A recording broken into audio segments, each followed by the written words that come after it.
los elementos simbólicos en la iconografía que están presentes sobre todo en esta arquitectura del altiplano. Claro que voy a hacer alusión a la arquitectura de Trujillo también, un caso de Trujillo, pero más vamos a hablar de lo que está en el altiplano Perú boliviano, la zona de Arequipa y algunos elementos que están en Cusco, para hacer referencia a este capítulo, a fin de que tengamos una noción lo más completa posible de cómo fue ese proceso de introducir elementos simbólicos prehispánicos en arquitecturas cristianas.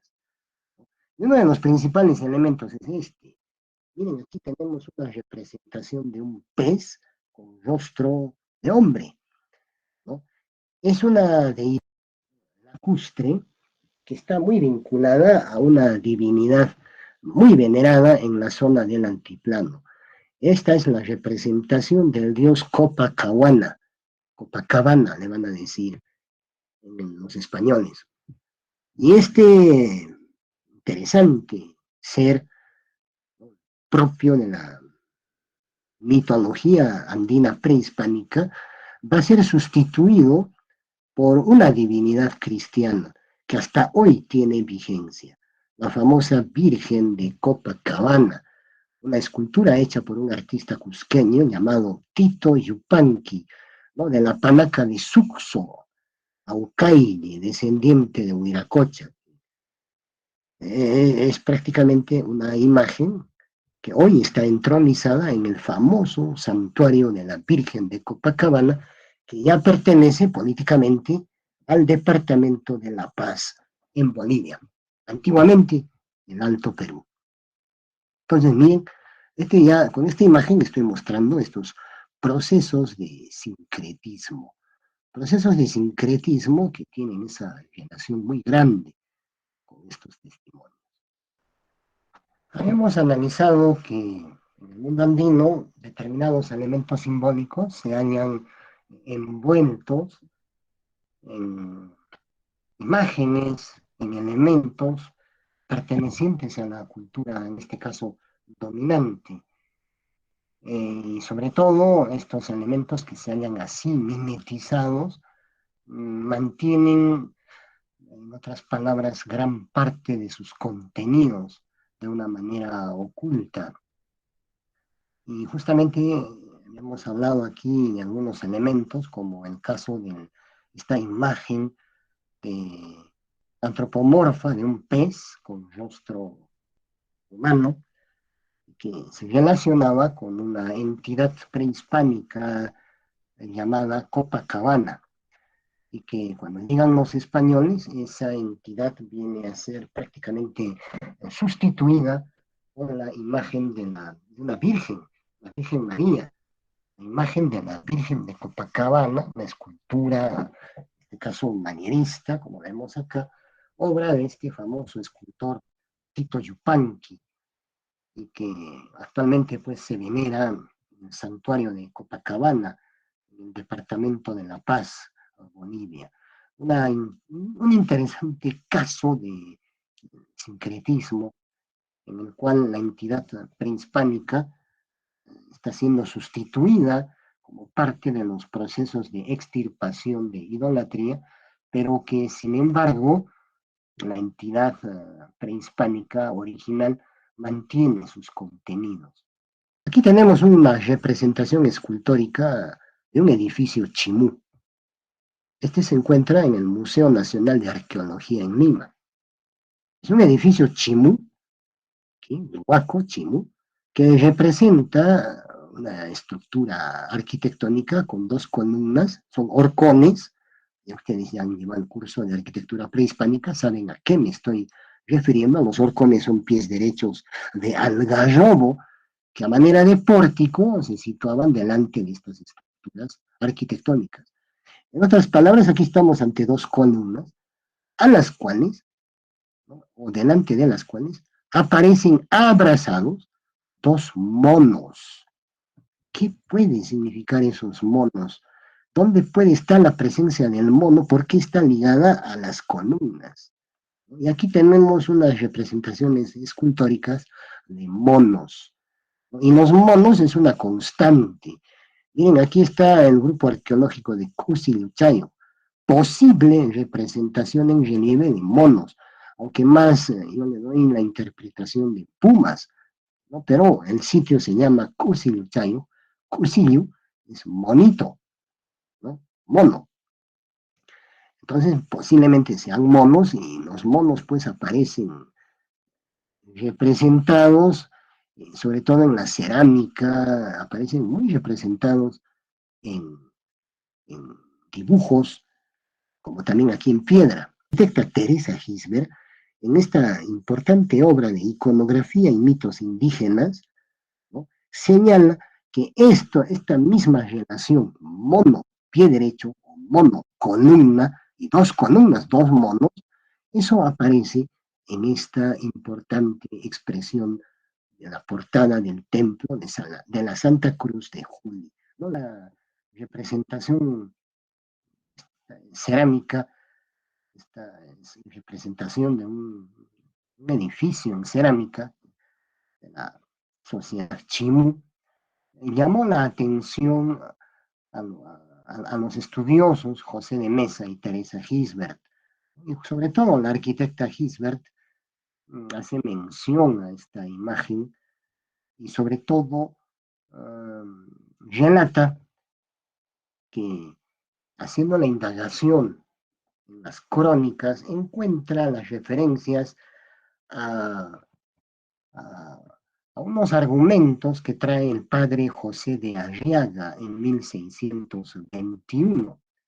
José de Arriaga es un famoso extirpador de idolatrías y él relata en su crónica de extirpación de idolatrías, relata de que los padres misioneros, el padre Ávila y el padre Cuevas, cuando cumplían su labor de extirpadores de idolatrías en Huarochirí, en la serranía de Lima, encontraron en un templo ya cristiano, encontraron que en una de las ventanas habían dos monos de madera y los monos estaban colocados justamente hacia las jambas de la ventana de ese templo.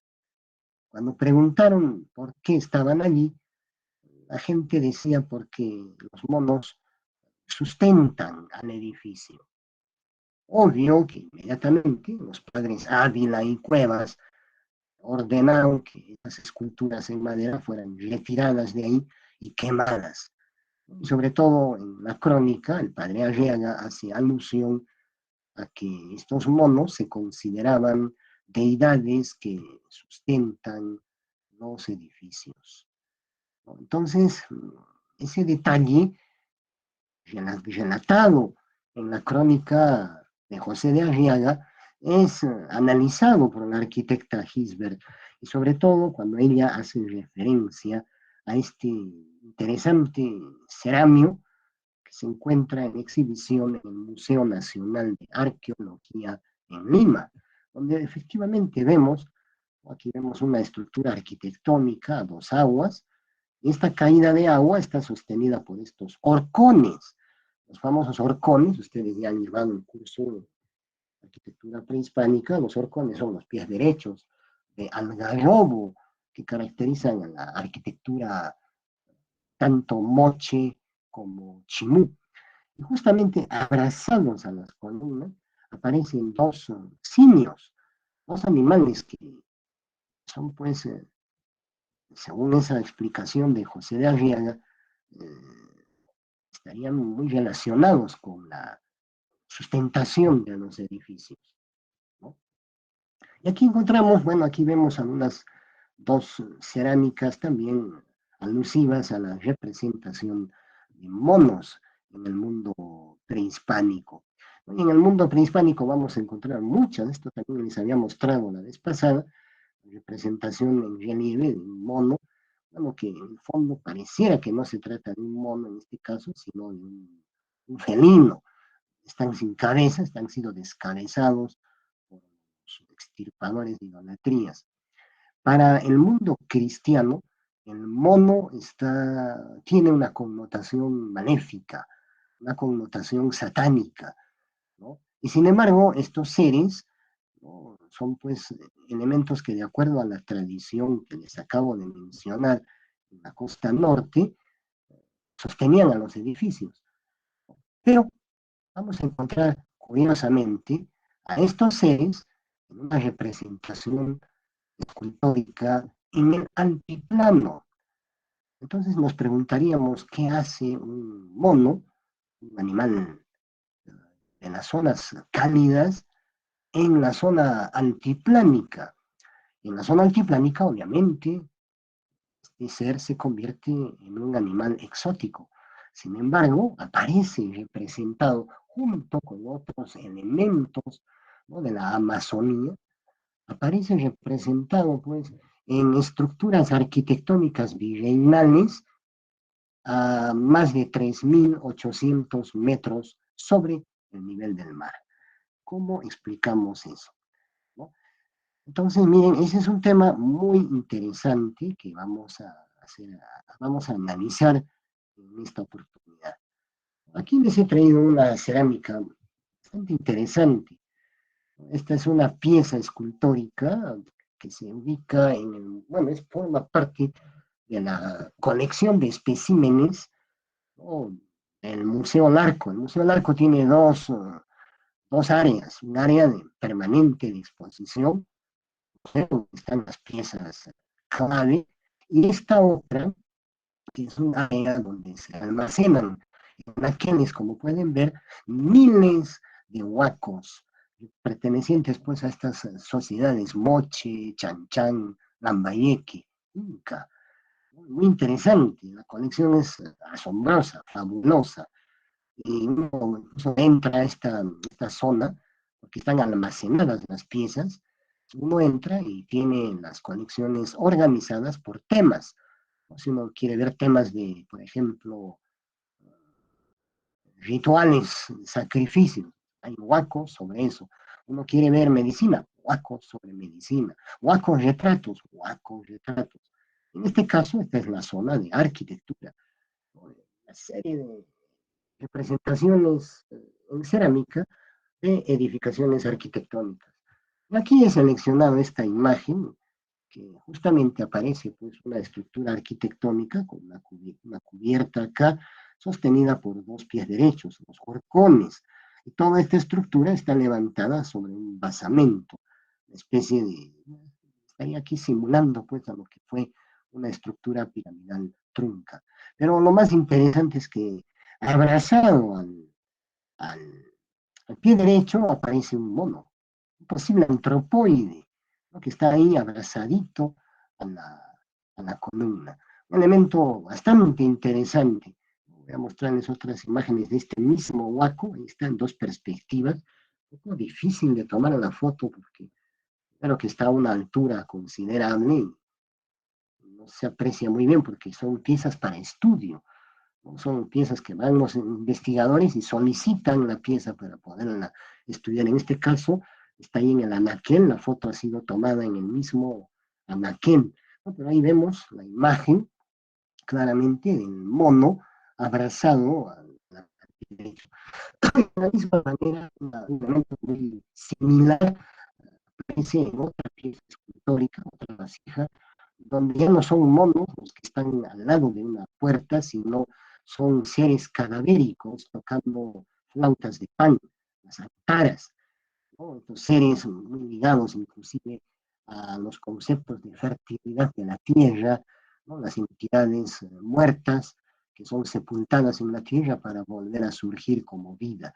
Bueno, he traído esta imagen para un poco tener pues una idea de este tipo de representaciones, ¿no? Y como les digo, seres cadavéricos tocando flautas de pan que están colocados a ambos lados de la fenestración.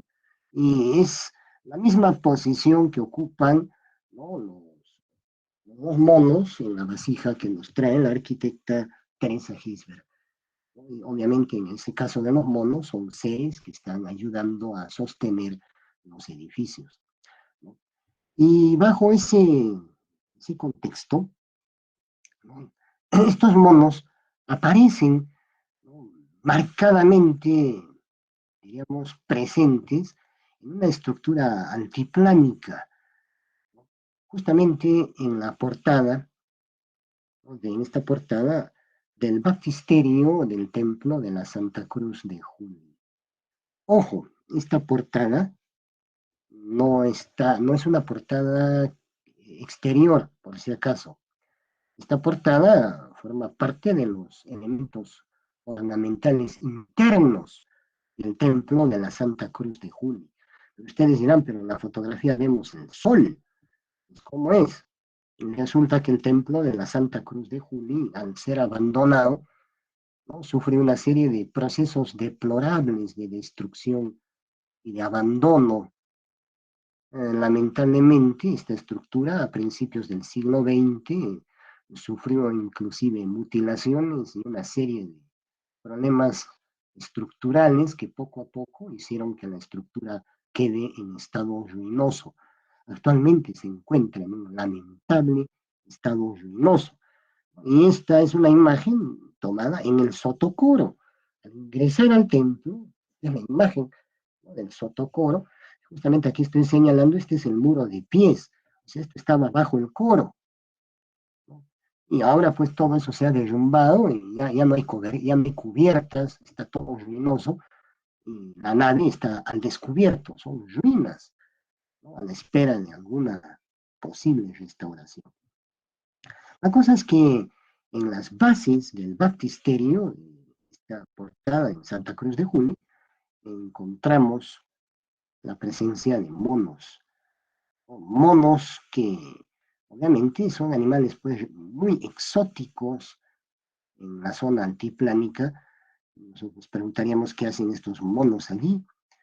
Hay muchas explicaciones, muchísimas, ¿no? Básicamente, como nos dicen los estudiosos de estos temas, ¿no?, nos dicen que es la presencia, la persistencia de elementos simbólicos prehispánicos, posiblemente relacionados con esa idea que nos trae Teresa Gisbert, porque justamente esos monos están aquí, en la parte inferior, en los himoscapos, aparecen ahí abrazados a las columnas en la misma posición que diríamos, ¿no?, así, que aparece en los ceramios moche que hemos analizado.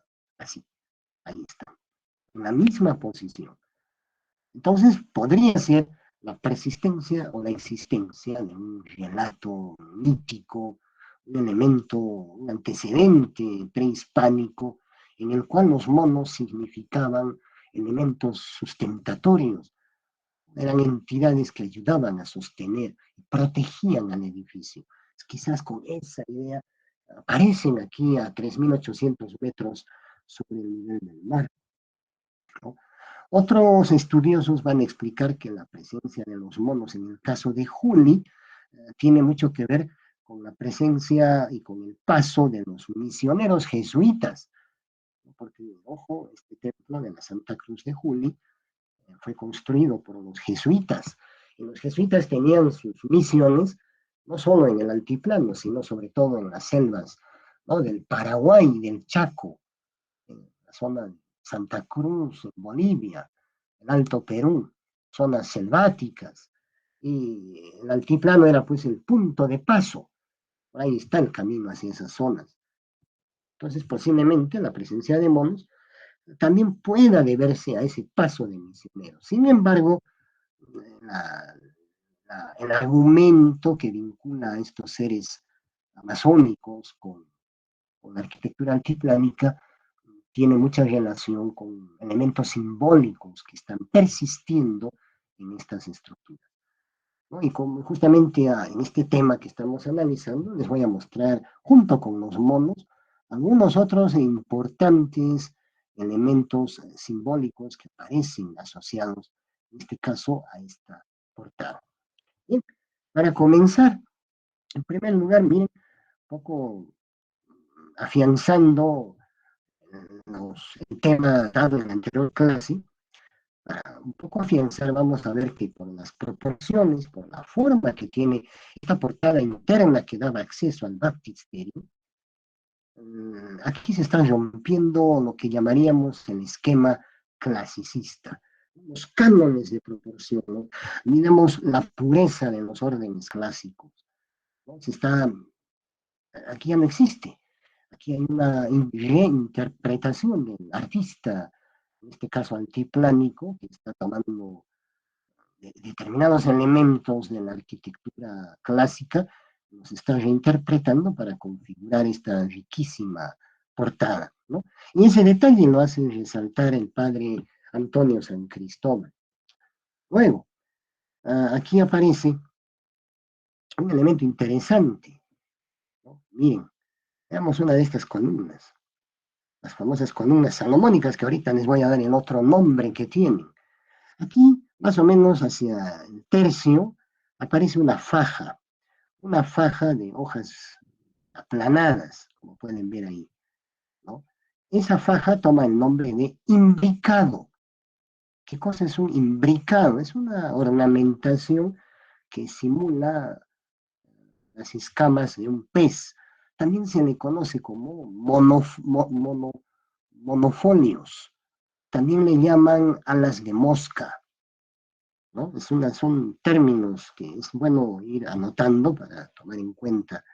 Miren, está imitando, es una especie de faja, imitando hojas aplanadas, ¿no? Y también escamas en pez. Y cada hojita cubre a la anterior, eso es un imbricado, ¿no? Cada hojita está sobrepuesta sobre la anterior y la está cubriendo parcialmente. Muy similar a lo que se usa en un aparejo en las tejas. Cuando tenemos unas tejas en un techo, una teja, las superiores cubren a las inferiores. Eso se llama imbricado. En este caso hay una faja imbricada, hojas aplanadas hacia el tercio de las cuatro columnas, ¿no?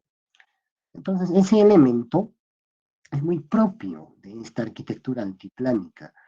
En la arquitectura clásica nunca vamos a encontrar eso, sino vamos a encontrar allí un astrágalo o un listel o alguna moldura que separe muy bien lo que es el fuste en la parte de su tercio inferior que se llama imóscapo. Ahora, aquí exactamente no está en el tercio, si ustedes toman las proporciones, esto no es el tercio, está mucho más arriba. Ahí estamos saliendo de las proporciones y formas, rompiendo el esquema clasicista, ¿no? De la misma manera, miren la altura del capitel, aquí nace, aquí muere el capitel, es enorme, una altura desmesurada, como dice Antonio San Cristóbal, en relación a la altura de los fustes.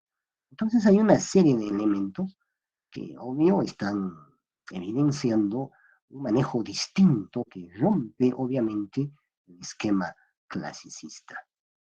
Bien, tomando en consideración esos elementos, vamos a identificar acá en esta bellísima portada del baptisterio, vamos a identificar varios elementos que son muy riquísimos de interpretar desde el punto de vista de la simbología y la iconografía. Carla Maranguelo es una estudiosa del arte que ha hecho un análisis interesantísimo sobre, diríamos, el manejo de elementos prehispánicos, elementos andinos en la arquitectura del altiplano. Carla Maranguelo nos va a mostrar una serie de, diríamos, piezas, una serie de elementos que aparecen como parte de la iconografía en los templos coloniales del sur peruano. En realidad son dos estudiosas, Carla Maranguelo y Carla García, la doctora Carla García, que hacen un estudio muy interesante sobre la arquitectura del sur peruano, las iglesias, los templos, y sobre todo destacan pues el caso del baptisterio de Juni que estamos analizando. ¿Qué cosa es lo que encuentra, ¿no? Bueno, qué es lo que encuentran ambas estudiosas? Y bueno, sobre todo, pues, Carla Maranguelo. Lo primero que van a encontrar acá es la identificación de un elemento prehispánico que ha estado presente, ¿no? Desde los tiempos muy antiguos en el mundo andino, el famoso espóndilos. las famosas conchas muyu, que se utilizaban como ofrendas, como elementos que representan al agua, ¿no? En todos los pagos a la tierra aparecen las famosas conchas muyu. Y actualmente, si bien es cierto, hoy está prohibida, ¿no? Bueno, está prohibido el manejo de esta especie que aparece pues en la zona de las Islas Galápagos, en las costas del Ecuador, para lo cual los hombres del mundo andino tenían que comerciaban con los pescadores de esas zonas para obtener esas piezas. En los rituales andinos vigentes hoy ya no se usan esas conchas, sino se usan las conchas de abanico para simbolizar a la mamacocha y son ofrendas al agua. Entonces, Carla Maranguelo ha identificado la presencia de las valvas de estos moluscos justamente en varias partes de estas representaciones virreinales. Una de ellas es esta, aquí está.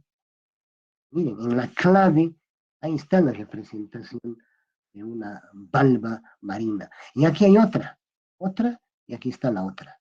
Hay tres, ¿no? Y son las famosas conchas o veneras que también aparecen, ¿no? Configurando las famosas hornacinas que hemos estado hablando.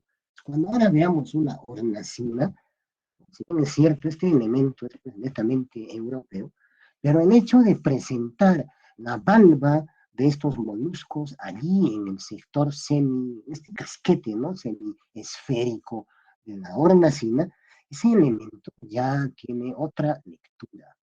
Ese elemento ya es, ¿no? Una representación de las conchas Bulliu, las famosas conchas Bulliu, el espóndilo.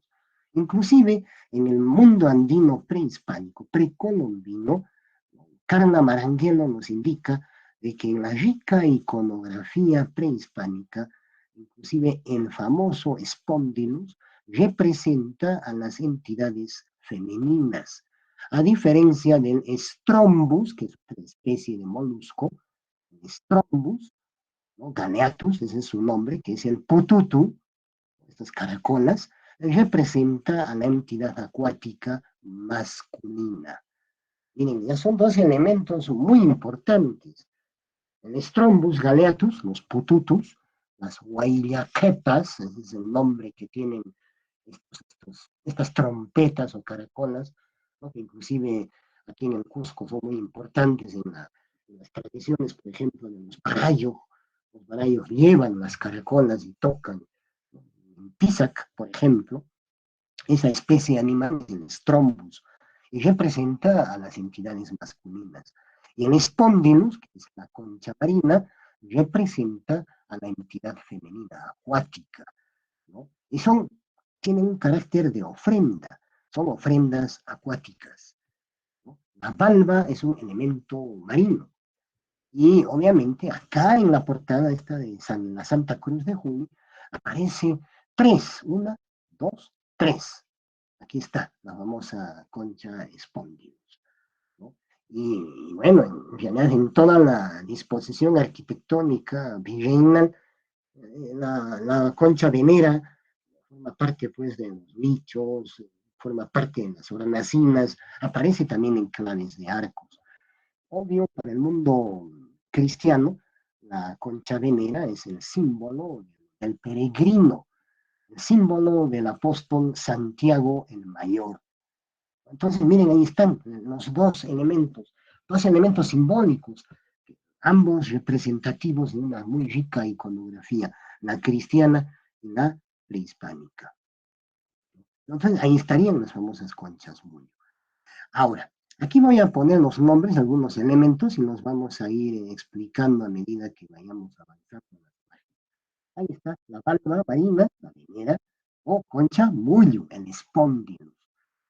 Bueno, aquí están las columnas pareadas, los hemóscapos, que en realidad pues hemóscapo es cuando es el tercio inferior. En este caso, por estas indicaciones que vemos acá, ¿no? Esto ya no sería el tercio inferior, está mucho más arriba. Ahora miren, los pedestales también están definidos por estas escamas, por esta faja imbricada ¿no? Imbricado, llamaríamos así, ¿no? Pedestales imbricados, ese sería el término para describir este elemento. Aquí tenemos las columnas salomónicas, pero ahorita voy a redundar en este término. Aquí por el momento les vamos llamando columna salomónica. Ahí está nuestro entablamento, capiteles, y resulta que en medio de toda esta riquísima ornamentación van a aparecer no solo las conchas marinas, sino también elementos de la rica iconografía prehispánica, ¿no? Elementos que tienen que ver, uno, los monos que están abrazados aquí en la parte inferior de las columnas, luego plantas y especies vegetales propias de zonas cálidas, la Amazonía, aunque también hay identificación de algunas plantas del altiplano, como vamos a ver más adelante. Y junto con esos elementos también aparecen las famosas cabezas trofeo, cabezas seccionadas. Acuérdense, en el curso de arquitectura prehispánica ustedes habrán visto los famosos templos, por ejemplo, de Tiahuanaco, el famoso Canasasaya y el famoso templete semisubterráneo. ¿Qué elementos decoran sus muros? Cabezas seccionadas, las famosas cabezas clavas. En el formativo, el famoso templo de Chavín de Huántar, ¿qué cosa tiene como elemento que adorna sus muros? Cabezas clavas, cabezas seccionadas. En toda la simbología andina, la cabeza seccionada es un elemento constante. En Huari, Tiahuanaco, Nazca, Moche, ¿no? El sacrificio humano está muy presente. Y en el mundo cristiano, cuando entramos ya al mundo cristiano, inclusive a Cristo muchas veces se le representa con la cabeza seccionada, porque para el mundo antiguo eso tiene una profunda significación, ¿no? Representa ofrendar una vida humana a cambio de buscar el equilibrio en el universo. Ustedes habrán visto las famosas cruces cristianas, muchas veces, tienen la cruz como elemento, un elemento vertical, un elemento horizontal formando la cruz, tiene en el cruce de ambos elementos, aparece una cabeza de Cristo, nada más que la cabeza de Cristo. Ahí está, la cabeza seccionada. Son elementos que han persistido, están presentes en la iconografía andina y son elementos que justifican pues ese sincretismo que ha existido.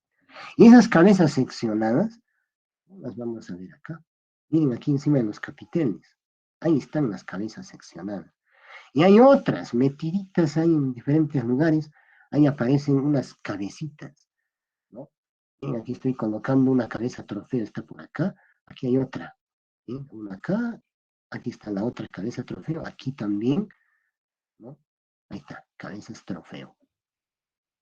O sea, hay una serie de elementos que están presentes cuando uno analiza la arquitectura y los elementos arqueológicos prehispánicos, sobre todo la cerámica, ahí encontramos representaciones de cabezas. Y ahora eso mismo está apareciendo aquí. Entonces, miren, son elementos interesantes que están entrando como parte del argumento de estas portadas mestizas. Ahí está la riqueza de esta arquitectura.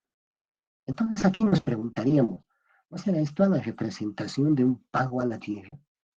Está la concha marina, las cabezas trofeo y una serie de elementos que representan, ¿no?, a la rica fauna y a la botánica andina, tanto amazónica como también altiplánica. Entonces son elementos que es necesario entender. Como dice el padre, perdón, como dice el arquitecto Ramón Gutiérrez, esta arquitectura se tiene que entender en su contexto. Nos debemos preguntar, ¿qué hacen estos elementos amazónicos a 3.800 metros sobre el nivel del mar? Obvio, la respuesta está en que pertenecen a un nutrido cuerpo de tradiciones prehispánicas que han subsistido y que inclusive hoy subsisten, ¿no? Entonces aquí he puesto las palabras de Ramón Gutiérrez. arquitectura que no se explica fuera de su contexto. Miren, y eso es lo interesante. Sigamos analizando esta portada. Miren, aquí tenemos un detalle de esas columnas pareadas. Y tengo aquí el texto del arquitecto Manuel González Galván, mexicano, que nos habla qué cosa es una columna salomónica. ¿No?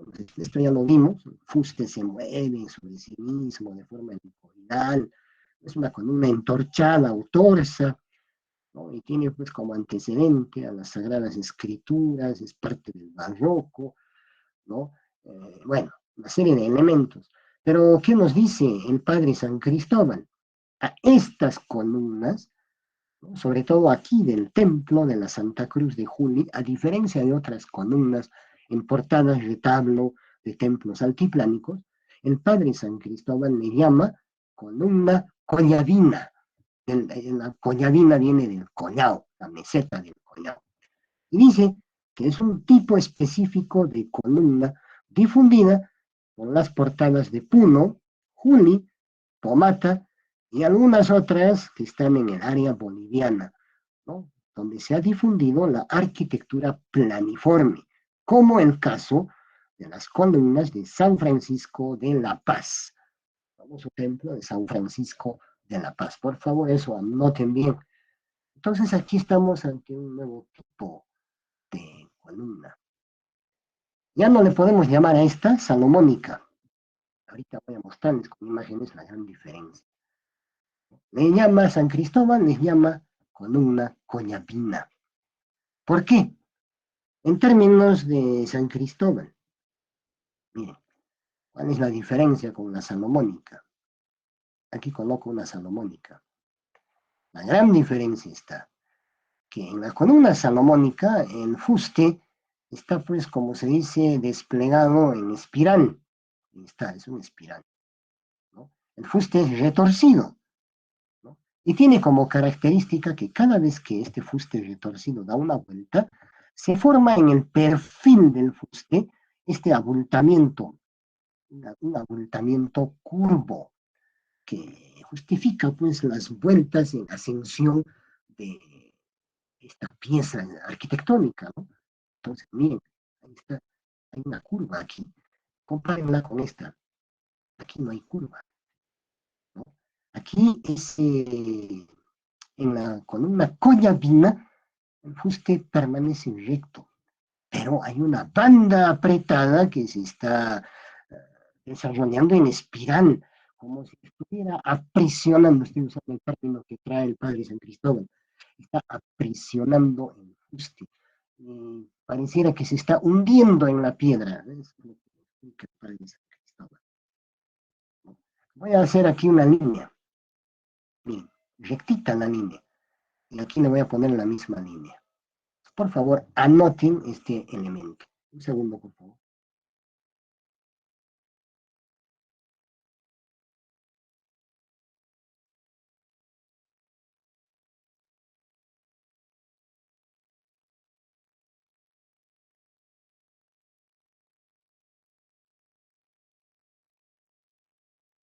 Entonces, miren la gran diferencia que hay. La columna salomónica deja ver pues su perfil curvo, ondeado, como podemos ver acá, los bultos, ¿no? Que forma el mismo fuste cuando se retuerce sobre su eje. En cambio, en las columnas que San Cristóbal llama colladinas, ¿no? Vemos que es una faja recta. El fuste permanece recto, es una faja que pareciera pues que ha estrangulado al propio fuste, ¿no? Y dentro de esa faja en espiral hay una riquísima decoración fitaria y zoomorfa. Abajo los famosos monos abrazados al limoscapo y una rica decoración, ¿no? Donde aparecen especies vegetales muy interesantes que tienen que ver pues con la representación de plantas, diríamos, vinculadas a actos sagrados y también medicinales. Entonces, fíjense, vamos a mostrar algunos elementos que aparecen ahí. Una representación de estos elementos, aquí por ejemplo, vemos, aquí está el mono, aquí lo podemos ver al mono. El mono está como abrazado a la columna y de paso está muy pegado a este racimo, que para muchos historiógrafos representarían racimos de uvas. Obvio, la uva dentro de la iconografía cristiana está pues representando a la vid que es de donde procede el vino que se transformará en la sangre del Redentor. Pero para el mundo andino ya no es la vid, y mucho menos pues un viñedo es imposible tenerlo a 3.800 metros sobre el nivel del mar, a las orillas del lago Titicaca. Este está en la orilla del lago Titicaca. Juli está en la orilla del lago Titicaca. Entonces, ¿qué cosa puede representar este con un mono? Resulta que hay varias versiones. Uno es que esto puede estar representando, ¿no?, a, más que todo a los granos del cacao. El cacao, una especie vegetal de climas cálidos, ¿no? Lo tenemos aquí por Quillabamba, en la zona de la selva, ahí crece el cacao. También podría estar representando, fíjense, a otra especie vegetal muy importante, ¿no? Podría ser el maíz con sus granos. El maíz, que obvio, también a 3.800 metros sobre el nivel del mar, no podemos encontrar maíz, porque el maíz es de la zona quechua, los valles más templados, ¿no? Ahí crece el maíz. Otros investigadores nos dicen de que el mono está arrumado a un fruto al fruto de la apincoya, la famosa apincoya que Bernabé Cobo describe en su trabajo fabuloso sobre la naturaleza en los productos vegetales del mundo andino. Bernabé Cobo nos dice que la apincoya es la flor de la pasión, porque visto desde el punto de vista simbólico, tiene muchas similitudes con la pasión de Cristo. ¿Y qué cosa es la apincoya? La granadilla. Es el fruto de la granadilla. ¿Podría ser una granadilla esto? ¿No? Justamente ustedes conocen la tintincha o granadilla, cuando se saca esa cáscara dura, aparece al fondo los, los granitos muy dulces, ¿no? Es una fruta muy especial que se parece a la granada, y la granada es una fruta europea, ¿no?, propia, que aparece en la heráldica, el escudo de España como representación de la ciudad de Granada, ¿no? Esta granadilla o apincoya para el mundo andino es una fruta sagrada porque principalmente se consume en la época del solsticio de invierno, que coincide para el mundo cristiano con la celebración del Corpus Christi. Para el mundo andino, el Inti Raymi. Entonces, en el baptisterio de Juli, en esta portada que estamos viendo, esta representación podría ser esa apincoya, como también podría ser una granada. Y luego, bueno, como hemos dicho, está la representación del cacao, pero también hay otra planta que tiene, diríamos, connotaciones medicinales y por lo tanto se considera también importante dentro de la iconografía andina. La famosa planta de la zarza parrilla. La zarza parrilla, ¿no?, es una planta pues que tiene esas similitudes formales. Aquí está, esta es la zarza parrilla. Y aquí está el cacao, y aquí está la pincoya o granadilla. Miren, ¿cuál de esas podría ser esto? ¿No? Son elementos que es necesario analizar, entender en su contexto, y sobre todo, como dice Carla Baranguelo, ¿no?, en estas columnas, ella asume de que el mono está arrumado a la zarza parrilla. Y en otros templos, inclusive, no es solo el mono el que aparece, sino que hay aves que están allí comiendo los frutitos. En este caso, como dice Maranguelo, la, la zarza parrilla. Bien. Ahora, En la enjuta, aquí está la otra venera que les decía, la valva de la mullo, la concha mullo. Aquí aparecen una serie de flores.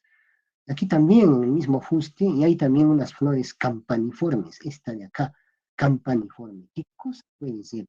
Muchos sostienen que esta representación de esta flor campaniforme puede ser un canto, la planta sagrada incaica, como también puede ser una mashua. La mashua es el año, ¿no? Igual que la oca, un tubérculo alimenticio, pero muy importante, que tiene una importancia enorme por el alto valor alimenticio que tiene, la mashua o año, y hay varios tipos de año.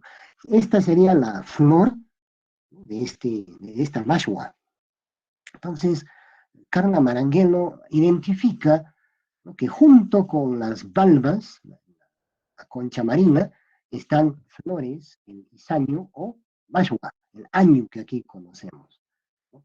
Ojo, igual que la oca, igual que la papa, tiene unas floraciones muy bellas, ¿no? Y la floración de la mashua o el año es pues así, tiene esa característica que les voy a mostrar. Ahí está el año, que está el año negro, un alimento potencial enorme que inclusive cura muchas enfermedades, hasta previene enfermedades cancerígenas y todo eso. Y miren, esta es su floración. Aquí está, ¿no?, la flor de la mashua. Aquí en Cusco le conocemos como año, también se le conoce como isaño, ¿no? Y mashua es el término con que se le conoce en el resto del Perú. Entonces, miren, estos elementos están perfectamente representados en estas expresiones, pues, de la arquitectura de la portada de Julio. Aquí está el mono. Entonces, ¿qué puede ser esto? ¿Es una pincoya? ¿Es una granada? ¿Una zarzaparrilla? ¿O es, ¿no?, el cacao, ¿no?, el famoso cacao? Como también podría ser un maíz. Pero para el mundo cristiano, ustedes van a encontrar que se trata de racimos de uvas, o con la connotación que tiene. Bien. Entonces, esos serían algunos elementos que aparecen pues como parte de la iconografía que hemos venido analizando en esta bellísima portada del baptisterio de Juni que se encuentra en la zona del Sotocoro. Sigamos viendo algunos otros elementos. Acá tenemos, por ejemplo, un famoso monolito. Es un antropolito, ahí hablando ya en términos mucho más técnicos. Es un antropolito, ¿no?, de estas sociedades altiplánicas, Pucará, Tiahuanaco. Representa al gran sacrificador, ¿no? Esta es una representación de un ser humano con rasgos de felino asociado al dios Viracocha, que lleva en las manos un sacrificio humano, un despojo humano, una cabeza seccionada, de esas que hablábamos. Y la representación de cabezas seccionadas, como ya hemos visto, aparecen pues ahí en la famosa portada del baptisterio de Julio, ¿no? Cabezas seccionadas, cabezas ofrenda, ¿no?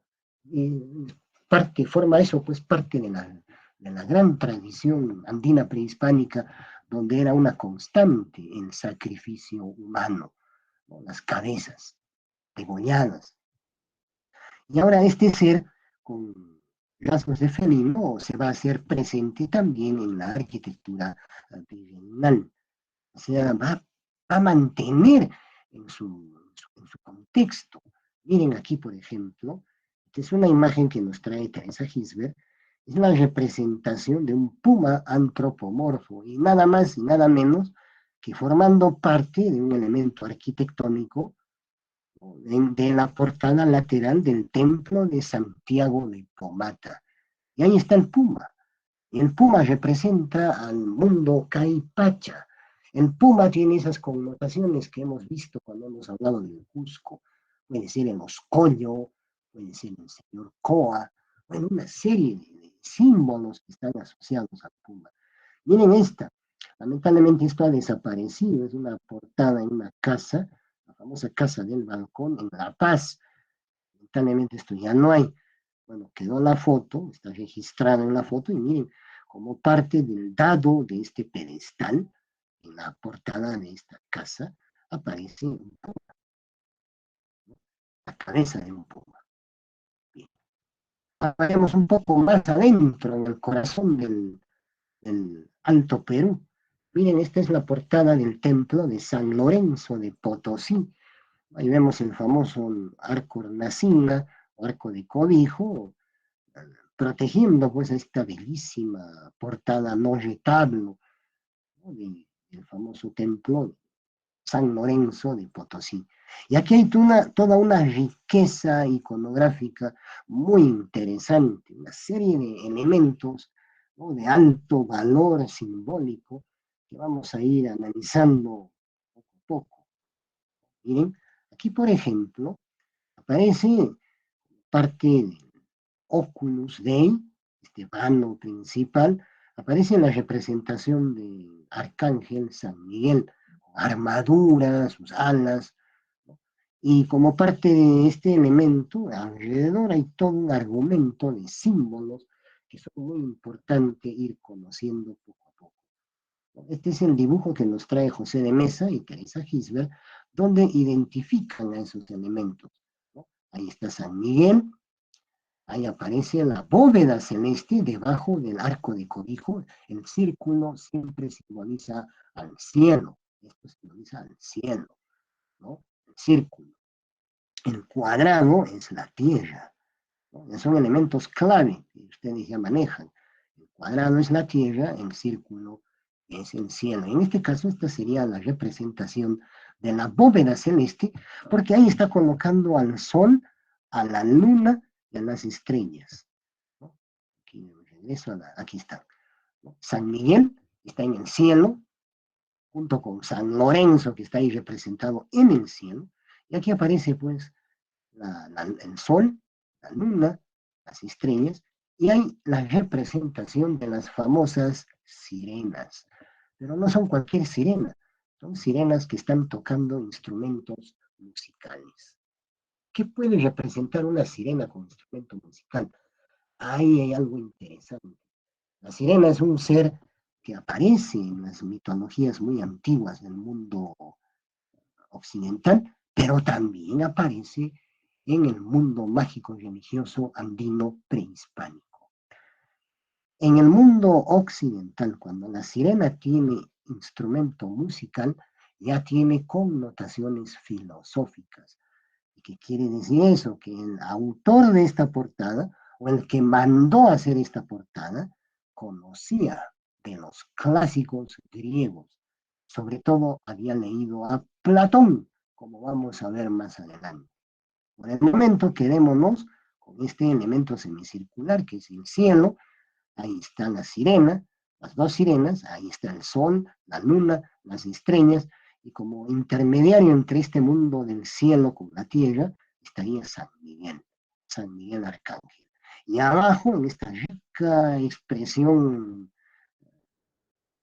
digamos, pues, esta es una obvia, es una expresión con fuertes rasgos platerescos, aparecen las cariátides y aparecen los Hermes. Si regreso a la imagen, aquí está, las cariátides y los Hermes, ¿no? El Hermes es un estípite, es una columna que se va convirtiendo en ser humano. Aquí está, es un Hermes, ¿no? Y aquí estas cariátides están haciendo la función de los fustes, de estas columnas salomónicas. Estas sí son columnas salomónicas. En la zona superior, en su moscapo, se ha convertido en un ser humano. Técnicamente serían unas indiátides, ¿no? Entonces vamos a hacer un análisis. Empecemos por las sirenas, ¿no? Las famosas sirenas. ¿Qué viene a ser la sirena? Como habíamos dicho, es un ser muy importante para la mitología griega. Y la sirena griega es un ser mitad mujer, mitad ave. Ojo, ave. A veces creemos que es pez. No. La sirena griega es mitad mujer, mitad ave. Y en otros contextos, inclusive es un ave con cabeza de mujer. Y resulta que esas famosas sirenas eran unos seres que habitaban en unas islas, ¿no? Y tenían una voz encantadora. Y a los marineros que se acercaban a esas islas les llamaban cantando, los atraían. Y los marineros, al escuchar esas voces melodiosas, se acercaban a las islas, inmediatamente las corrientes marinas hacían que las embarcaciones encallen, se destrozaran con las rocas que formaban parte de la costa de esas islas, las embarcaciones se destruían, los marineros caían al agua, y estos seres, estas mujeres, venían y los devoraban, porque eran seres carnívoros, se alimentaban de seres humanos. Una representación de esas sirenas es esta, en esta cerámica, miren, ahí están las alas, el cuerpo de ave, ¿no? Y aquí en esta pintura, que está también en una cerámica, vemos el famoso relato de Odiseo o Ulises, quien ordenó a sus hombres de que lo amarraran al mástil de la embarcación y que ellos se pusieran cera en los oídos y que pase lo que pase, nunca cambiaran el rumbo. Y eso hicieron. Cuando la embarcación pasó cerca a la isla de las sirenas pues empezaron a cantar, encantando, ¿no?, al pobre Ulises, que desesperado oía esa voz melodiosa, y a gritos ordenaba de que la embarcación se dirija donde estaban las sirenas. Pero como sus hombres cumplían las órdenes y estaban con los oídos taponados, no escucharon nada y continuaron su viaje, ¿no? Y aquí vemos a las sirenas volando encima de la embarcación, ¿no?, y desesperadas porque ellos no cayeron en la trampa, ¿no? Entonces, este es el concepto de la sirena griega. En la Edad Media, el concepto de la sirena va a cambiar y la sirena se va a relacionar con la representación de uno de los pecados capitales, la lujuria. La sirena se va a relacionar con todos los aspectos, ¿no?, de la sexualidad pecaminosa, porque en el mundo cristiano la sexualidad se considera pecado. Es un ser monstruoso, ¿no? Y está pues asociada al pecado carnal. Y por eso es que en la representación medieval a la sirena le hacen aparecer con las dos piernas convertidas en dos colas de pez o ambas piernas juntas convertidas en una sola cola de pez, ¿no? Y esto ya forma parte, ¿no?, de esos seres pues que están vinculados a las tentaciones, estos seres que están vinculados a la representación de los pecados, en este caso del pecado carnal. Ahora, obviamente, estos seres monstruosos, ¿no?, dentro de la ciencia se estudian bajo este concepto de la teratología, una disciplina científica que dentro de la zoología estudia a las criaturas anormales. Obvio, el hecho de tener pues, una mujer, mitad de su cuerpo como ser humano y la otra mitad como pez, ya entra al campo teratológico. Y obvio, esos elementos están, pues, forman parte de la rica simbología e iconografía con las cuales alegóricamente se representan muchos conceptos abstractos, como el caso del pecado carnal, ¿no? Entonces, esta es la representación de la sirena medieval. Y esa representación vino con los europeos, y aquí lo vemos en este mapa, el mapa mundi, dibujado por Felipe Guamampoma de Ayala.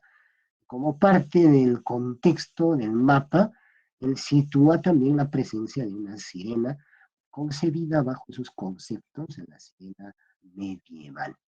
Sin embargo, esas sirenas, como ser mitad mujer, mitad pez, aparecen también en la rica tradición andina prehispánica.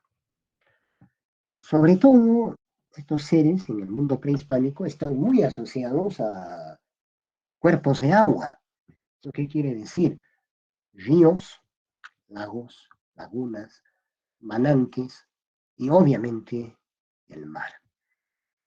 Por ejemplo, en los relatos de las zonas del altiplano, de la zona lacustre, las lagunas estamos en las zonas altas, al pie de nevados, o en el caso del altiplano, en la zona del Collao, el gran lago de Coquinacocha, allí aparece una serie de relatos en los cuales, ¿no?, aparece esta tradición que las personas varones, que sobre todo jóvenes varones, que quieren aprender a tocar un instrumento musical, van hacia las lagunas, al lago, y dejan su instrumento cerca del agua, ¿no? Lo dejan para que pase la noche ahí. El instrumento al día siguiente aparece totalmente afinado, y cuando lo tocan, el sonido que sale del instrumento es pues tan agradable, y que estos varones jóvenes, ¿no? Inclusive al tocar con ello, están enamorando a las chicas, conquistan a las chicas, ¿no? Entonces es una forma de conquista gracias a la ayuda que le da la sirena, porque la sirena es el ser que ha afinado el instrumento.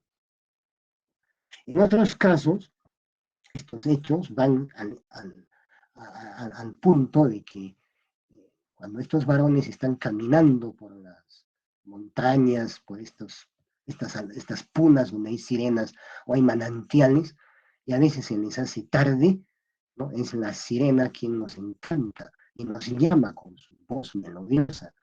Entonces estos varones desaparecen, y a veces, como sea el caso de que vuelvan a aparecer, regresan, pero ya no son los mismos.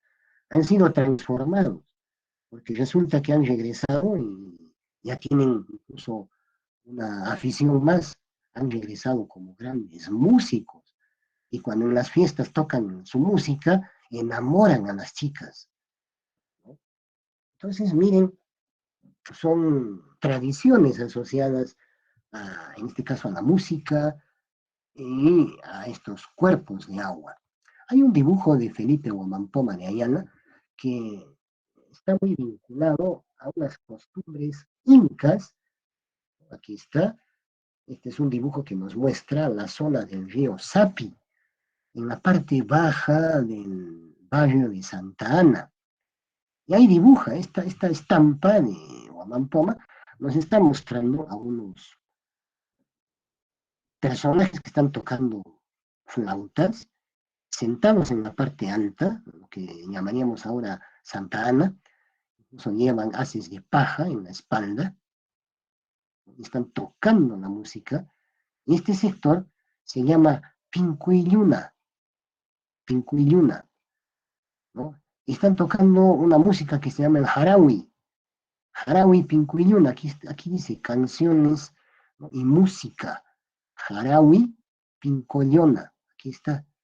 Este pincuillo podría ser el sonido, perdón, el nombre de la flauta, el pincuillo, ¿no? Tocado por varones. Y abajo aparece el río Sapi, aquí está su nombre, Mayo, el río Sapi. Y ahí aparecen estas mujeres desnudas, posiblemente estén representando a las sirenas. Ahí están.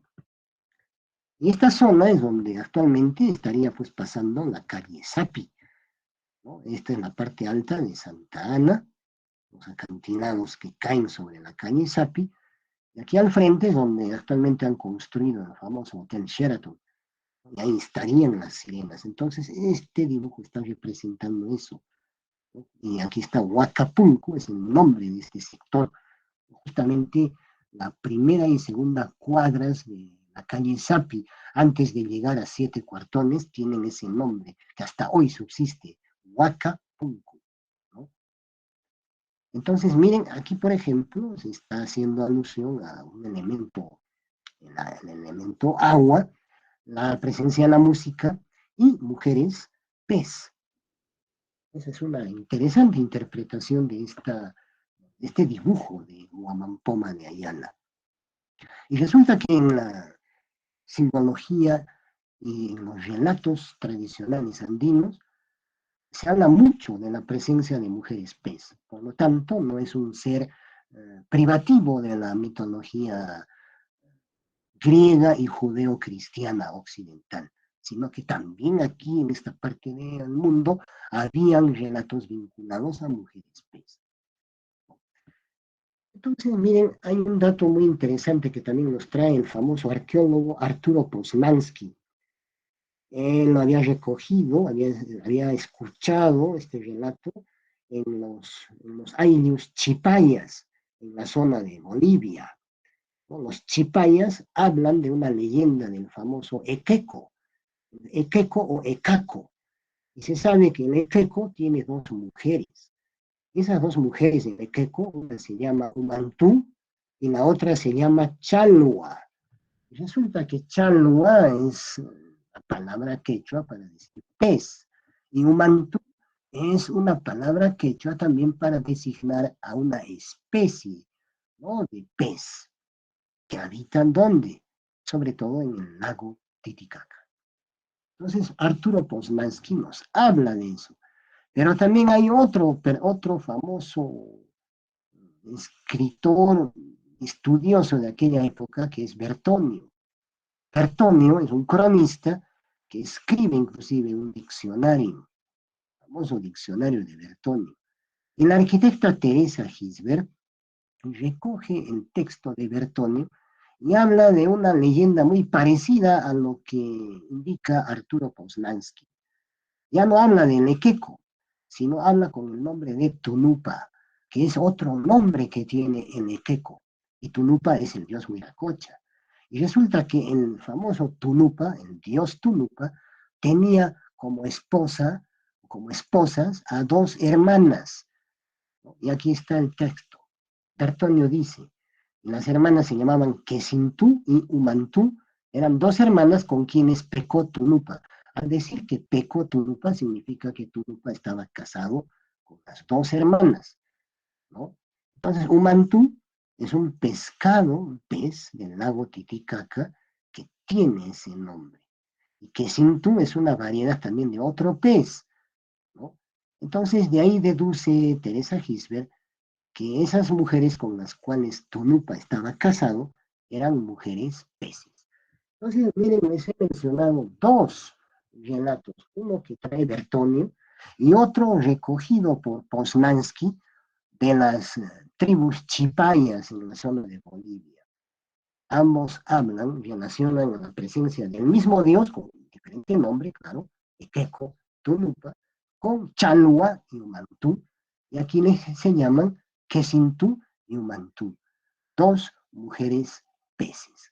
Entonces eso está presente en las tradiciones andinas, la mujer pez. Aquí tenemos, por ejemplo, esto es Cusco, es el beaterio de las arenas y vemos la representación de dos posibles seres marinos, varón, mujer. Miren, ahí están las colas, como de dragones, ¿no? Y podrían ser representaciones de seres o serpientes o seres marinos, pero en pareja. Igualmente en el Cusco aparece una sirena en la lápida del periodo de transición. Esta es una lápida que se encuentra en el muro de Concampata en San Cristóbal. Es una famosa sirena.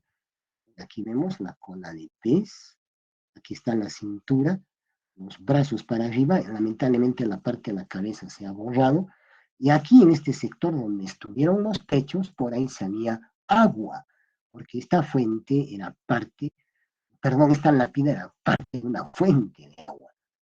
Por los pechos brotaba el agua. Y este agua está asociado a una huaca prehispánica que estaba ahí en la zona de San Cristóbal, ¿no?, en los muros de Concampata.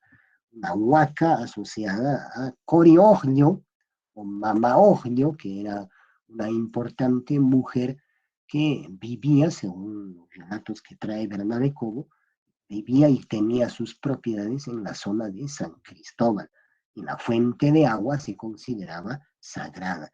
Esta lápida ya hecha en la época de transición, lo que hacía era canalizar ese agua de la fuente sagrada, ¿no? Y actualmente esta lápida está ahí embutida en los muros de San Cristóbal, con Campata. Y la presencia de la sirena está, pues, forma parte de la arquitectura, así como acá, en esta lápida, miren, la sirena tanta importancia tiene que va a ingresar al interior de los templos. Les voy a mostrar un retablo del siglo XVIII, de un templo cusqueño, donde aparecen sirenas, pero sirenas esta vez tocando instrumento musical, lo que quiere decir que aquí también ya no solo está entrando el concepto andino, sino también el concepto judeocristiano y el concepto griego, en el cual a la sirena se le atribuye ciertos poderes, como dice Platón.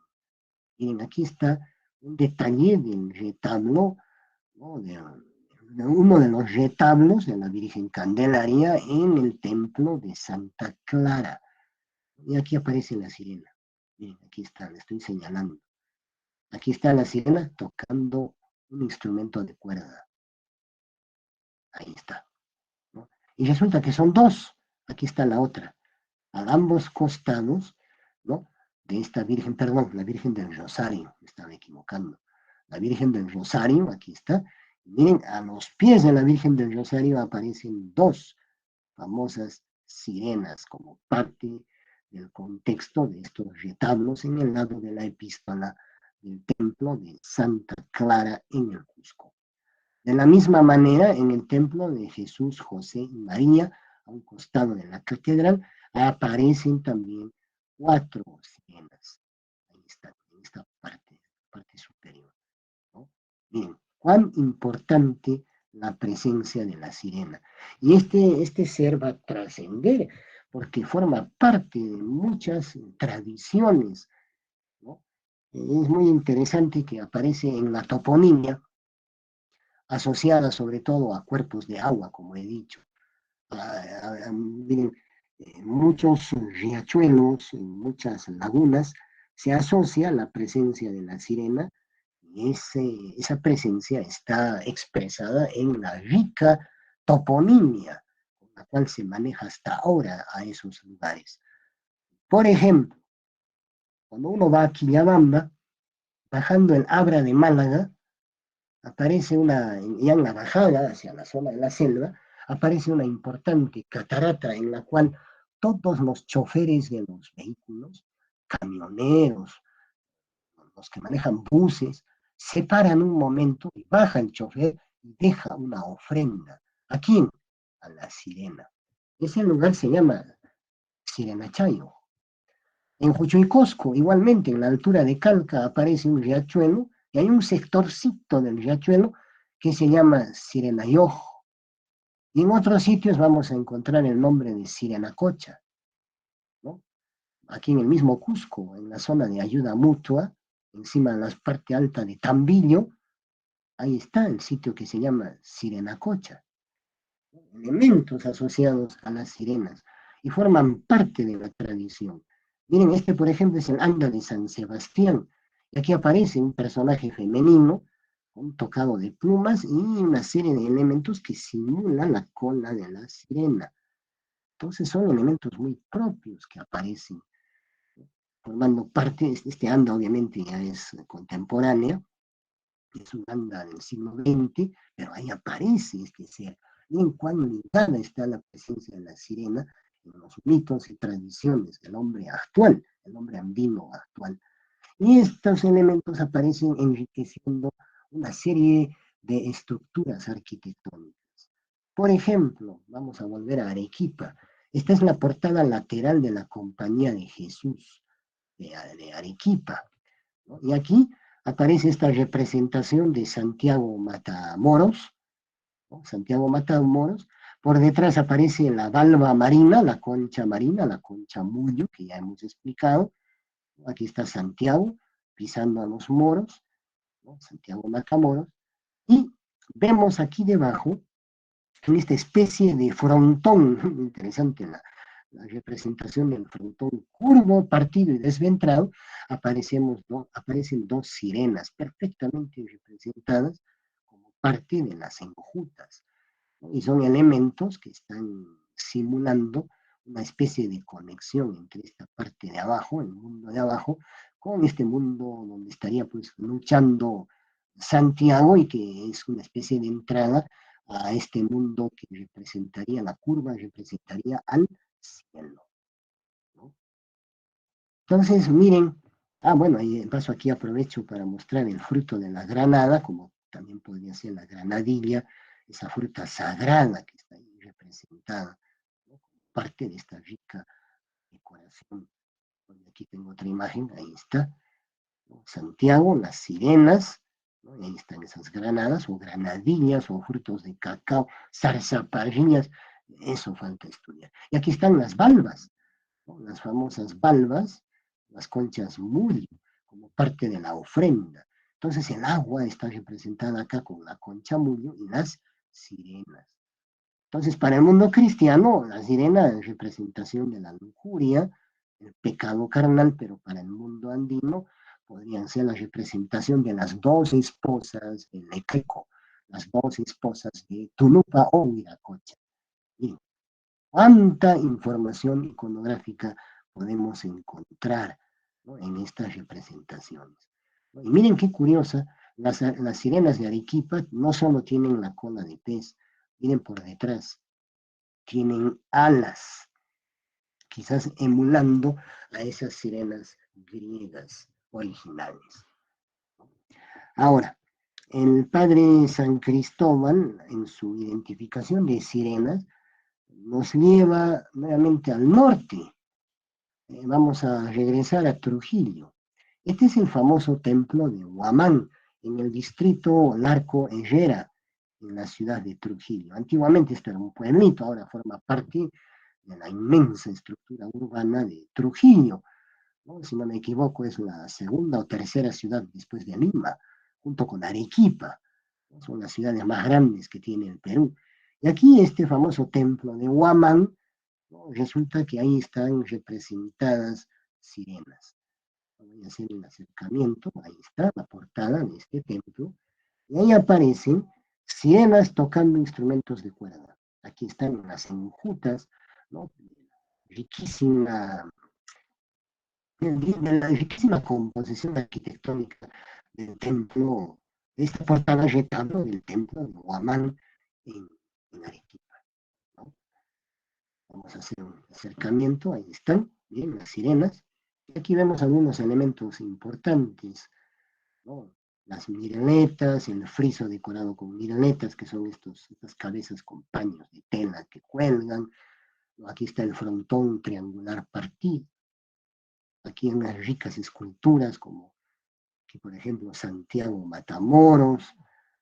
Aquí aparece uno de los, San Pedro Nolasco, fundador de los mercenarios, ¿no? Entonces, miren, esta es una rica decoración que nos muestra, pues, importantes elementos, que ahorita les voy a poner nombres, pero como parte de estos elementos destacan, pues, estas dos sirenas. En realidad, como dice el padre San Cristóbal, estas, estas sirenas son las únicas en toda la costa norte del Perú. No hay más, porque todas las representaciones de sirenas están en la parte sur, en el altiplano, en la zona de Arequipa, Cusco, Puno y obviamente el Alto Perú. Entonces esta sería una representación muy interesante, ¿no?, de las sirenas, ¿no?, que están pues prácticamente solas, ¿no?, como representadas solitas en el amplio territorio del virreinato peruano. Les voy a poner aquí el texto del padre San Cristóbal. Miren, estas solitarias sirenas de Huamán nos invitan a escuchar su música callada, ¿no?, que diría al respecto San Juan de la Cruz, en el ambiente para ellas extraño de la costa norte del Perú, donde no tienen otras compañeras cercanas con las que entablar coloquio arquitectónico. Muy interesante el texto de San Cristóbal por el hecho de que, obvio, están solitarias estas sirenas, ¿no?, en un ambiente para ellas extraño en la costa norte, porque no tienen otras compañeras cercanas, porque todas están en la parte sur del virreinato peruano. Muy interesante, nos traen esta imagen para saber que en este sitio de, de la costa norte también hay representación de sirenas, pero son las dos únicas. Ahora volvamos pues a nuestra portada de San Lorenzo de Potosí, en las cuales la sirena aparece en esta misma posición, tocando un instrumento musical. Ya habíamos dicho que la sirena tiene en realidad hasta tres connotaciones. Una, en el mundo andino, puede representar a esa Humantú y Quesintú, las mujeres de Tunupa, ¿no?, Chalwa y Humantú, las mujeres en Lequeco, esa sería una de las connotaciones. La otra, representar al pecado carnal, ¿no?, sexo, ¿no? El pecado del sexo, y la otra, cuando ya tiene connotación griega, platónica, que quiere decir que el que mandó a hacer estas portadas había leído a los clásicos griegos, había leído a Platón. Y resulta que cuando Platón describe el universo, indica que el cosmos se mueve en armonía gracias a la música que tocan las sirenas. Eso representa una sirena con un instrumento musical. Y esa es la representación que tiene en la portada de San Lorenzo de Potosí. La famosa sirena celeste. Un ser mitológico que, como dice Platón, con su música mueve la bóveda de los cielos. Por eso está al lado del sol, las estrellas y la luna. La sirena tocando su instrumento musical, ¿no? Ahí tenemos el detalle de estas famosas sirenas. Ahora veamos algunos otros elementos, así muy rápidamente. La cariátide de la portada de San Lorenzo de Potosí. Miren la cabeza que tiene la cariátide. Tiene rasgos de felino, ¿no? Es parte de el capitel forma parte del tocado de la cariátide. Y miren la curiosa vestimenta, imbricada, ¿no? Estas hojas que salen, una especie de faldas, ¿no? ¿Dónde vamos a encontrar esos elementos? Resulta que estos elementos de esta cariátide de San Lorenzo Potosí los vemos actualmente metidos, estos símbolos están metidos en unas danzas. Aquí está. La famosa danza del Rey Moreno. ¿No nos está recordando esas curiosas formas que tiene la cariátide? Ahí está. Entonces, ¿qué cosa puede estar significando? ¿No? A seres entre vegetal y felino, ¿no? Y que ahora forman parte de estas danzas altiplánicas, ¿no? Que ya son pues danzas obviamente mestizas, ¿no? Danzas donde están estos caporales, ¿no? El Rey Moreno, etcétera, donde hay muchos de estos elementos que aparecen en las portadas del Alto Perú, ¿no? Entonces, miren, son elementos que faltan estudiar, son elementos que hay que entender en sus contextos, como dice Ramón Gutiérrez, ¿no? Estos seres con estos elementos de las danzas actuales, ¿no? En esto se han inspirado esas danzas, estas sirenas que mueven el cielo con la música que tocan, ¿no? O estos otros elementos, miren, aquí están los Hermes, aquí está la cabeza, las famosas cabezas trofeo, y miren, ahí aparecen las zarzaparrillas, o las granadillas o tintinchas, o las granadas, o el cacao, en elementos, pues Potosí está a casi 4.000 metros de altura, y ahí están estos elementos amazónicos perfectamente representados. Todo eso hay que estudiar, forma parte de esa rica iconografía, ¿no? Esta es la Catedral de Puno. Aquí también están las sirenas, miren, la famosa sirena, con su instrumento musical, ahí está el detalle. Y miren el rostro, tiene elementos de felino. Ahí está, miren el rostro de estas famosas sirenas, las sirenas encantadoras. Esta es otra, bueno, esta está firmada, es parte de la fachada hecha por Simón de Asto de la Catedral de Puno, en Imafronte, siglo XVIII, mediados del siglo XVIII, ¿no? Donde aparecen pues estas famosas sirenas, ¿no? Como elementos importantísimos que forman parte de este cuerpo iconográfico, ¿no? Que enriquece pues a la arquitectura mestiza. Perdón, aquí hay detalles en las sirenas, ¿no? Miren aquí al fondo, aprovecho la imagen para mostrar la concha venera. Esta hornacina, ahí adentro está la concha venera, que ya sabemos lo que significa. Miren, esta otra esta está en la bóveda del presbiterio del templo de Santiago de Pomata. ¿Eh? Y obviamente está en la bóveda porque la bóveda representa el cielo. Entonces aquí está con el sentido griego, clásico, ¿no? Que le da Platón, la sirena. Y cuando están en pareja, está también representando a las dos esposas de Turupa. Y aquí están, fíjense, este es en el templo de Asilio, ¿no? Las dos posibles representación pues, de Quesintú y Humantú, ¿no? Un trabajo muy interesante que ustedes lo pueden bajar en internet, ¿no? De esta historiadora Paola Revilla, que habla sobre estos elementos que ahora venimos explicando. Por favor, revisen esa información, ¿no? La famosa representación de las sirenas. Y de la misma forma aparecen en el templo de Lampa, rodeadas con frutas, ¿no? Que podrían ser esos racimos de uvas, como puede ser el cacao, puede ser la salsa parrilla. Y ahí están las famosas sirenas en el templo de Lampa. Regresamos a la imagen, la portada de pies del templo de Lampa. Aquí están, miren qué posición expectante. Aparecen las sirenas como elementos tenantes de este símbolo cristiano que está aquí. Y junto con las sirenas, aquí están las dos sirenas, ¿no? Destaca pues toda esta rica iconografía que ya hemos analizado, pero que ahora estamos viendo ya a nivel de detalle, ¿no? Donde aparece la concha venera, que ya tiene otra connotación. Ahí está el detalle. Miren, las dos sirenas en el templo de Lampa.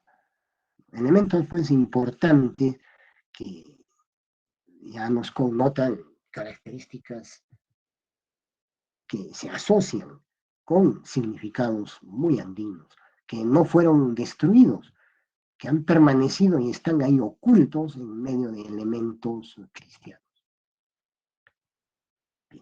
Así como están las sirenas, también van a aparecer otros seres, una serie de seres que forman parte de la rica tradición prehispánica. Esta es la portada del templo de Santo Tomás de Chumbivilcas, neta expresión de la arquitectura mestiza, ¿no? Y aparece ahí junto con la Trinidad, ¿no? Aparecen, miren aquí, el sol, la luna, aparecen aves que son propias de la Amazonía, la chinchilla, aquí aparecen músicos, peces antropomorfos, un atlante o telamón, aparece la serpiente, hombres verdes, aquí están la famosa sirena a los costados, y el mono, la presencia del mono. ¿Y dónde está el mono? Son dos, uno aquí y el otro acá, asociado a las jambas o a estas pilastras que se supone están sosteniendo a todo el edificio, ¿eh? El mono también está presente en la portada de Santo Tomás de Chumbivilcas. Este es un detalle de esa portada de Santo Tomás, ¿no? De Chumbivilcas. Aquí está la Trinidad, la representación de la Trinidad. Aquí está el telamón, ¿no? Elemento pues masculino que está sirviendo de soporte, y aquí estarían esos seres, serpiente antropomorfa, dos serpientes antropomorfas, ¿no? Aquí las vamos a marcar, ahí está la Trinidad, ahí está el telamón o Atlante, y aquí los dos seres serpiente, ¿no? Pez antropomorfos también les llaman, peces antropomorfos, que estos mismos van a aparecer en retablos, van a aparecer en una serie de portadas y una serie de elementos aquí en la zona del altiplano. Para terminar, volvamos a la Catedral de Puno, ¿no? Y ahí justamente en la parte superior vemos la representación, ¿no? de Dios Padre con el Espíritu Santo.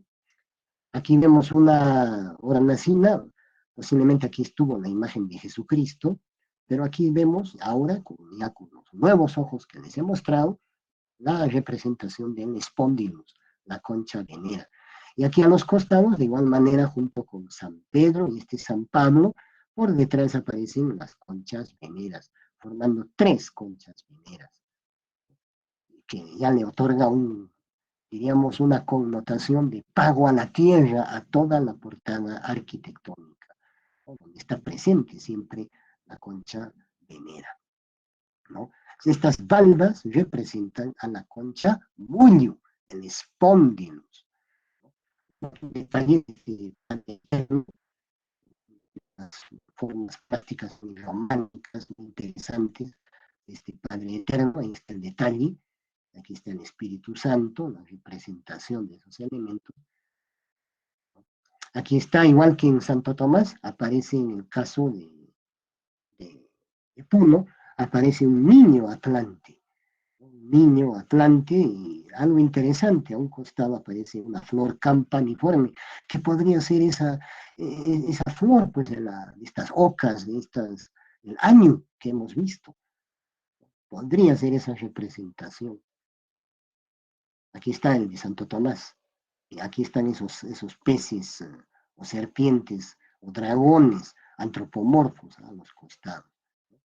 En este caso, este niño está sosteniendo esta peana, ¿no?, en las cuales emergen estas dos cabezas que podrían ser esa representación de seres antropomorfos, miren, que aparecen en Santo Tomás, ¿no? Aquí están.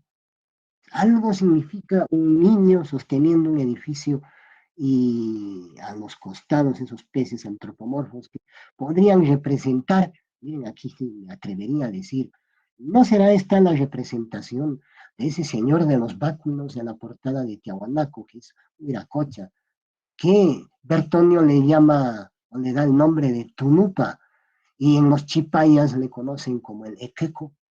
¿No será eso? Y aquí están sus dos esposas, pez, ¿no? Puede ser esa representación del mito, ¿no?, recogido por Teresa Gisbert en base al relato de Bertonio, ¿no? O en el caso de Puno, la representación del dios Tunupa o el Equeco, aquí sosteniendo toda la arquitectura, y aquí están sus dos esposas. Bien. Entonces, miren, son elementos muy interesantes que nos abren una serie de posibilidades para investigar, ¿no?, como parte de la rica iconografía. Bien. Otro elemento importante, la presencia de ángeles músicos, ¿no? Ángeles músicos que son también una constante de la iconografía andina, ¿no? Los ángeles músicos, estos son de la Catedral de Puno, tienen seres alados, ¿no?, que aparecen pues perfectamente identificados. Y los ángeles es otro ser que es también una constante en todas las culturas. Ustedes que han estudiado Historia 1 sabrán muy bien la presencia de los famosos querubs o lamasus en la arquitectura mesopotámica, los famosos toros alados que se colocan en las jambas de las puertas, protegiendo las jambas, con ese carácter apotropaico. Apotropaico en antropología significa el carácter protector de estos seres, ¿no? Y son toros con alas, y de ahí vienen los querubines en el mundo judío, la representación de los querubines, ¿no? Y de los tetramorfos, seres que están pues siempre, diríamos, conceptualizados bajo ese contexto de la protección, seres que protegen. Y miren, en la Catedral de Puno, en los campanarios, aparecen también seres alados, ¿no? Y de ahí en el mundo judeocristiano, a esos seres alados les conocemos con el nombre de ángeles. Y como ángeles van a aparecer configurando incluso una serie de jerarquías con diferentes nombres. En común se llaman ángeles, pero a medida que se acercan a Dios cambian su nombre. El más simple, el que está muy cerca al hombre, es el ángel, pero el que está más cerca a Dios ya cambió de nombre, incluso hasta del número de alas. Esos seres que están cerca a Dios tienen 6 alas, ¿no?, y se llaman serafines, y así, ¿no?, van cambiando. Entonces, miren, es todo un mundo que forma parte pues, de la angelología, su estudio, y en el caso del campanario y de la Catedral de Puno, aparecen esos seres sosteniendo estas pilastras que rematan la torre donde comienza el campanario. Y aquí está, voy a hacer el detalle, la ampliación, miren, ahí está un ángel. Pero ya es un ángel muy curioso, porque de acuerdo a la tradición cristiana, los ángeles son seres asexuados, no tienen sexo. Sin embargo, aquí en el Perú, aquí en la Catedral de Puno, esos seres aparecen con sexo. Aquí lo vamos a ver como mujeres. Miren, es un ángel mujer. ¿Qué son? ¿Dónde puede estar aquí el asidero iconográfico de estos seres? En el mundo cristiano, imposible. Sin embargo, aquí están representados en un edificio cristiano. un ángel femenino. Ahí están sus alas, claramente, y los atributos de su sexo los podemos ver en los pechos. ¿De dónde puede provenir esto? Ah, para eso tenemos que remitirnos a la mitología andina prehispánica. Y solo voy a hacer un ejemplo. El concepto que aparece en la portada de las Falcónidas del templo tardío de Chavín de Huántar, donde hay unas columnas en cuyo fuste están expresadas estas dos imágenes. En una columna está esta imagen, en la otra está este otro ser. Uno es femenino y este es masculino, ¿no? Y claramente se puede observar los atributos del sexo, ¿no? Porque esta portada de las Falcónidas, también conocida como los dragones, son dos seres alados, forman parte del fuste de dos columnas grandes, unas columnas de más de 2 metros de altura, ¿no?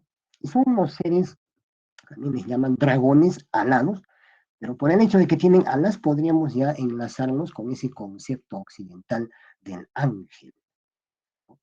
Quien ha estudiado esto es Luis Guillermo Lumbreras, ¿no? Y él los llama seres draconianos, y son macho y hembra, y los dos significan el concepto andino del yanantin, la pareja, ¿no? El concepto de opuestos complementarios.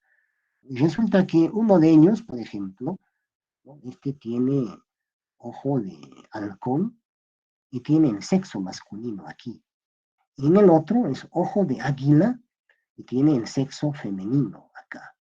Ahí están, clarísimos. Entonces Luis Guillermo Lumbreras les llama a estos seres como draconianos, alados, son dragones alados, ¿no? Y en el fondo vienen a ser seres alados que en todas las culturas creadas por la humanidad aparecen. Siempre el hombre, quizás en su afán de querer también volar como las aves, crea pues estos seres con alas, etéreos, ¿no? En todas las cosmovisiones aparecen, ¿no? En el judaísmo, en el islamismo, en el cristianismo y obviamente en el mundo andino, pero acá en el mundo andino están bajo ese concepto, el concepto del Yanantin, el famoso Yanantin, el principio de dualidad y complementariedad, ¿no? Ahí está la portada de las Falcónicas y aquí están esos dos seres. Incluso uno es negro, hecho sobre piedra blanca, y el otro está blanco sobre piedra negra. Hasta en el material han tenido el cuidado estos hombres de Chadín, formativo, de representar a estos famosos seres, ¿no?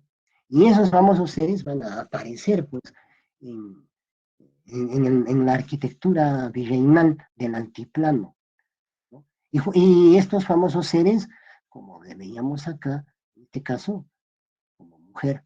¿Y dónde está la representación masculina? La representación masculina la van a poner aquí, ¿sí? Ahí está. La representación masculina como el arcángel San Miguel.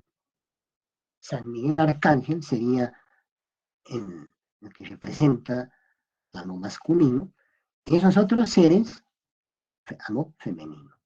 Pero en este caso también este San Miguel aparece luchando contra otro ser, Lucifer. Para el mundo cristiano, él es el arcángel San Miguel y Lucifer aquí está siendo vencido.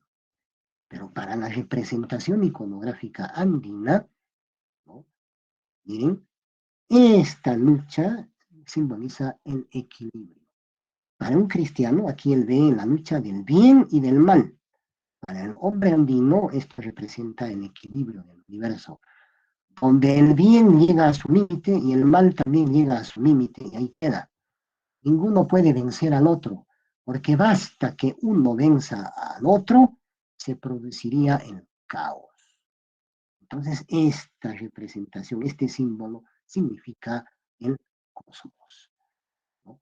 Y esa lucha equilibrada entre comillas, bien y mal, es el concepto también de lo que se llamaría el Yanantin Masintin, una lucha de opuestos complementarios. Y esta lucha se ve actualmente convertida en danzas. Ahí está la representación, no de un demonio, sino de una entidad que representa a la tierra, una entidad telúrica. Y en su contraparte aparece el ángel, que tiene que luchar contra estos seres, ¿no? Y es parte pues, de estas danzas tan ricas del altiplano. Y a esto se le suma un detalle. El arcángel está armado, lleva un arma. ¿De dónde viene ese arma en los ángeles? ¿No? Según el cristianismo y el judaísmo, ¿no? Algunos ángeles llevan armas, algunos. ¿No? Uriel y Miguel, por ejemplo, ¿no? Son los que llevan armas.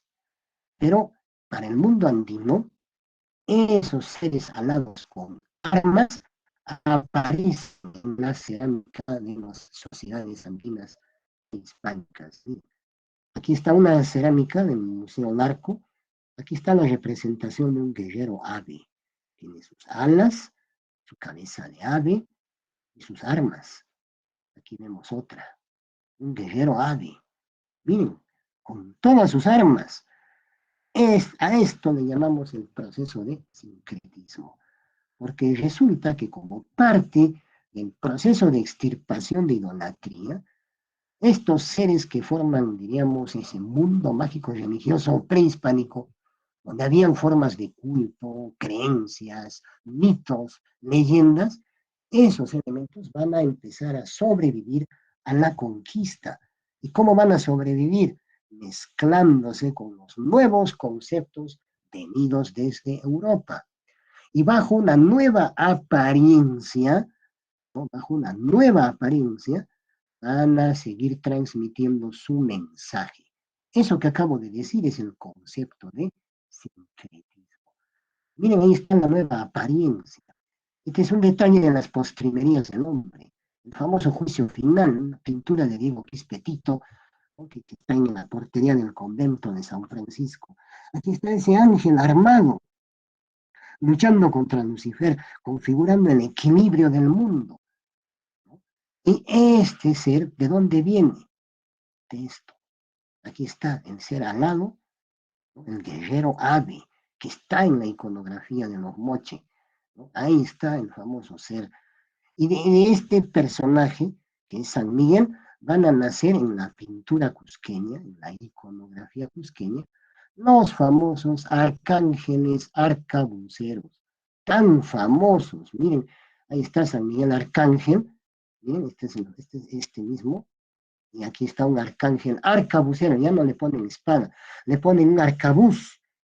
Y ahí están los famosos arcángeles arcabuceros. Es una bellísima pintura del siglo XVIII. ¿De dónde han nacido? De los guerreros ave. Ahí está. A eso es lo que nosotros le llamamos el sincretismo. Y eso es lo que se está expresando en la arquitectura con estos. Bien.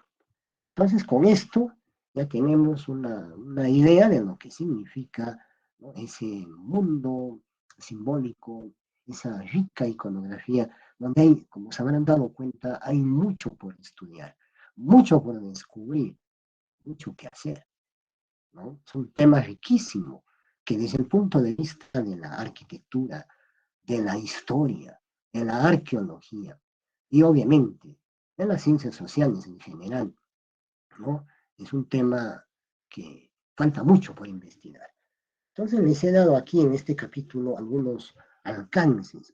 Hemos mencionado algunos elementos, ¿no? La presencia de estas serpientes, en este caso formando parte de la cola de Lucifer, pero que tienen una doble lectura. Entonces, cuando estemos frente a estos edificios, siempre abramos nuestra mente y entremos a entender estos elementos bajo la doble lectura, desde el punto de vista cristiano, occidental y obvio, el más rico desde el punto de vista andino.